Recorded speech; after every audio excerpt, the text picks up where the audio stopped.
What are you doing? We're f***ing busy. Get out of here. Whoa, I'm gonna have to Off, stop. dude. You stay there. We'll be back later. What are you doing, man? Stop, man. Don't. Don't you worry. Welcome to First Person Defender, Give me a seat. where regular people come face to face with unknown attackers in real-world scenarios and fight their way out. This is First Person Defender. Today on First Person Defender, we're at the Sig Sauer Academy with Mike. He carries every day, but should he intervene when he hears some strangers having an altercation? This force-on-force training uses real firearms converted to fire-marking cartridges. The crew wears yellow shirts and are considered to be invisible to role players. Mike stopped off to grab a snack. While at the rest stop, he's faced with a difficult decision to either intervene or retreat. Is he ready to handle the situation? Let's finish what we started.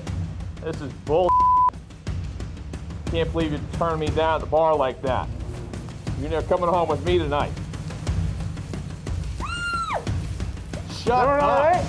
Can't be such a tease at the bar. It's gonna happen whether you like it or not. Hey, what's going on? Hey, What are you doing? What are you doing? We're f***ing busy. Get out of here. Whoa, I'm gonna have to Off, stop. dude. You stay there. We'll be back later. What are you doing, man? Stop, man. Don't. You all right? Call 911.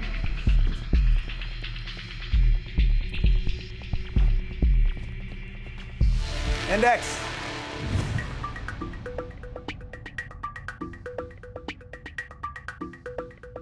All right, Mike, so you're sitting there having a snack, and tell me how everything went down. Yeah, so it seems to be that I'm hearing some sort of altercation going on. So went to go investigate, and so I went in there.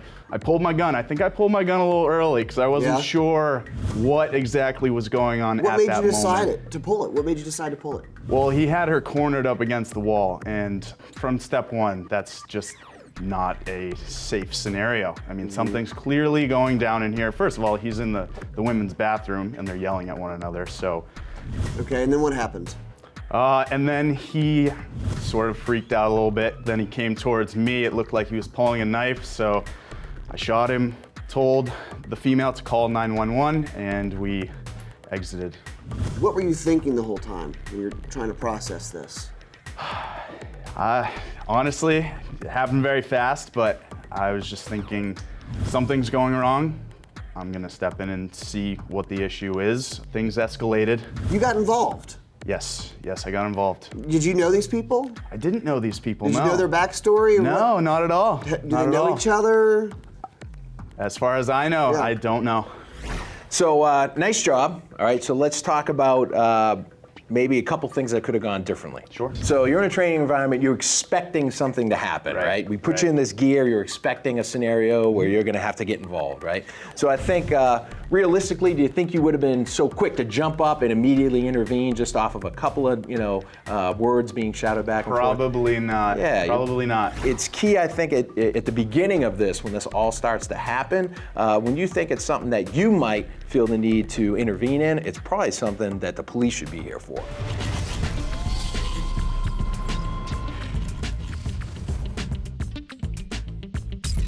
It's important to have something to work on when you go to the range to shoot. Don't just yank the trigger and send bullets down range. One of the things I like to work on is front sight focus. We're working with the Ruger SR 1911 in 9mm, and this is a compact package. This can absolutely be a carry gun. But one of the first things, starting out slow, getting warmed up, is just practice that front sight focus. So let's just do a dry fire here, and that's what it should look like. Now let's do it live fire. The temptation when stuff goes down is to look down range at the bad guy, but you have to practice and really get used to focus on that front sight when you're using iron sights. It'll make you a better shooter.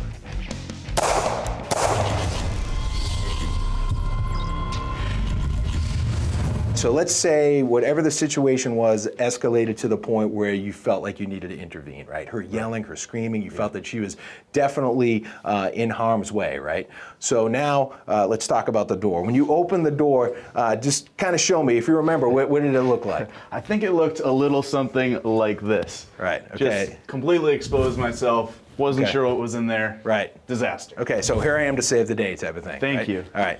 So let's talk about the right way. So obviously, the way you just did it, you're exposing yourself to whatever's in that room. Right. Whatever unknown threat could be in that room. Right. Mike, so what I would do in this situation is just keep cover if I can, right? And then just lean over with my hand and just push that door open, get a snapshot, and then come into this space. So you make your way into the room. Yeah. Again, you said the gun came out even immediately after the scenario. That was one of the things that you self-critiqued. You were like, I was really quick to take the gun out. Yeah, right? too soon. So now from that point, what happens? You start to talk to him. He sees the gun in your hand. Start talking to him. He sees the gun. He starts to get a little freaked out by that, and then he starts advancing towards me, and what it looks like he's pulling a knife. Besides not pulling the gun right away, what's something that you might have done? From this point, as soon as he started coming at you with that knife. I definitely would have started to make steps in the opposite direction. There you go. And situational awareness, knowing that the door is going to close behind me, Right. I need to address that as well. I gotcha. All right, so I agree 100%, right? That not a whole lot of room in this small space to create distance, right? Not a lot of room. But I'm going to get as much space as I can. When that knife's coming out, you have to create that space. One more thing where I think you maybe got exceptionally lucky is, let's say that female had drifted out. The perpetrator was here, she ended up in there, and you got some shots off, which probably would have worked out okay. But if she had gotten behind him, do you think you would have had the presence of mind to not take shots? I hope so. First Person Defender brought to you by Springfield Armory, ShopGunTalk.com, Gundelio, and Ruger.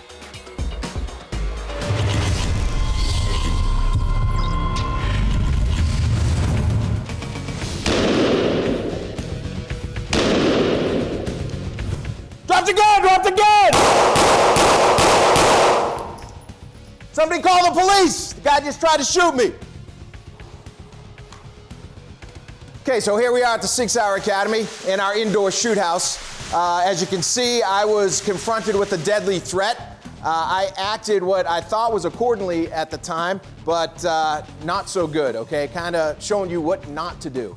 I did take care of the threat, but if you look around at the just around the other side, you'll see 2 innocent people directly behind him, which also took rounds, okay? So the rounds penetrated through the threat and into them, okay? Not a good thing.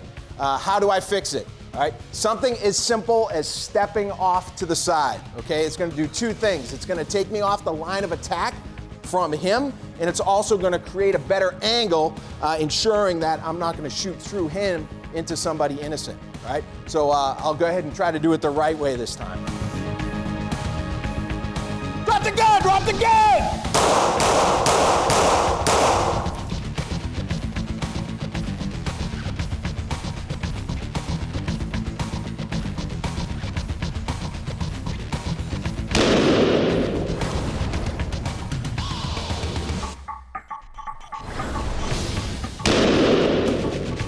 Drop the gun! Drop the gun!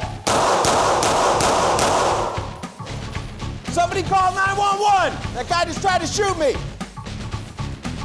So as you can see from looking at the targets, okay, I probably accomplished what I was trying to do with the threat, and that's simply to stop the threat, okay? The threat's been stopped, this time with a simple sidestep, took me out of his line of attack, and also created a good angle, ensuring that I didn't shoot the innocent people that were directly behind.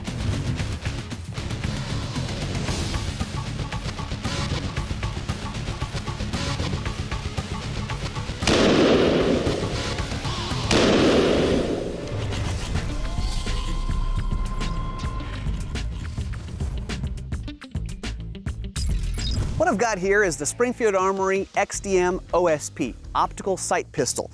More and more pistols are coming ready with red dots on them. So you can get this with the Vortex Venom, with the suppressor height sights, and also a threaded barrel. Pretty cool. There's a reason why people like red dots on guns. They're very quick. And frankly, as a home defense gun, this is kind of like the ultimate night sight, right? And you know, a suppressor shooting indoors might be a good idea too. So take a look at it, get some practice on it, and you'll get fast.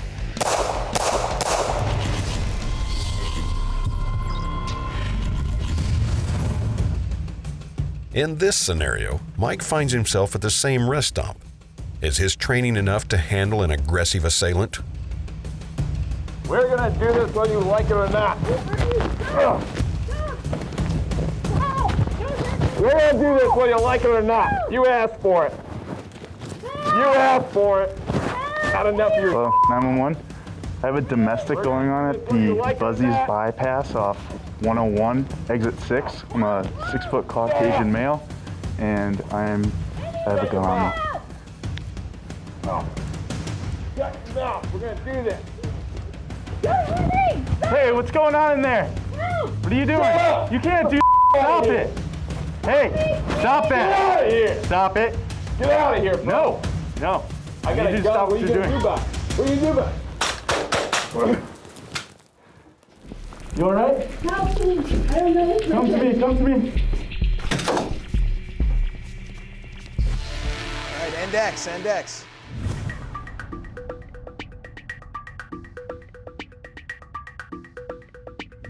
All right, Mike, the scenario starts the same. It does. Tell me about what happened. And obviously, you'd taken some of that training into account. Yep. Eric did a great job with me, I think, and I hope I portrayed that in the rerun. I hear what's going on. Seems to be a domestic. I think before I act, I call 911, tell them who I am, that I carry a gun, where I'm at.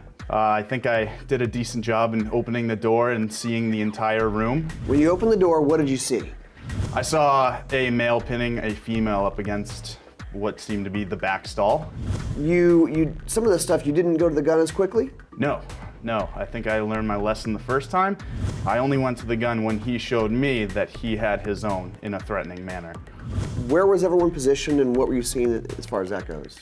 The female seemed to be within the stall at the end, and he approached me center room. And it seemed like the backstop in that situation was clear.